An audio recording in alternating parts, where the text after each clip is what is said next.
তো বেগম খালেদা জিয়ার মুক্তির প্রতিজ্ঞাবদ্ধ হওয়ার কারণে উনি 787 দিন শুধু বিএনপির কেন্দ্রীয় কার্যালয়ে অবস্থান করেছিলেন।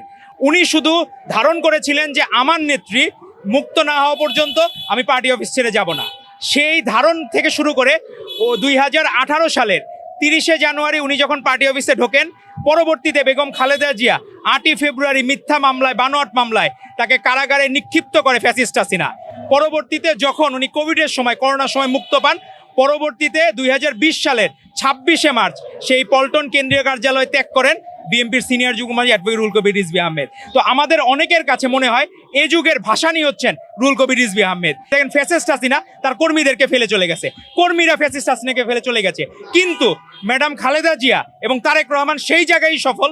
তার কোনো নেতাকর্মী তাদেরকে ছেড়ে কোনোদিন যায় নাই। বন্দুকের গুলিবিদ্ধ হয়েছিলেন 1984 সালের 22শে ডিসেম্বর অ্যাডভোকেট রুহুল কবির রিজভী আহমেদ, কিন্তু তাকে সেখানে পথরোধ করতে পারে নাই। দেশপ্রেমের যাত্রা, উনি অগ্রগামী ছিলেন। প্রতিটি আন্দোলন সংগ্রামে তার ভূমিকা ছিল প্রশংসনীয়।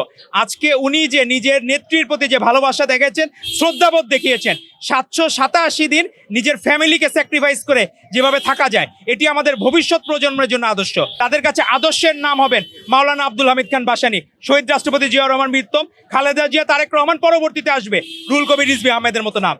ফ্যামিলি কার্ড করবেন, উনি নিজে প্রজ্ঞাপন জারি করেছেন। ঈদের আগে হয়তো আনুষ্ঠানিকভাবে আমরা ফ্যামিলি কার্ডের যাত্রা শুরু হবে।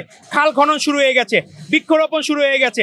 যুব ও ক্রীড়া মন্ত্রণালয় থেকে যারা কর্মসংস্থানের ব্যবস্থা করা দরকার, সেখানে ফ্রিল্যান্সিং এর ভিত্তিতে কাজ শুরু হয়ে গেছে।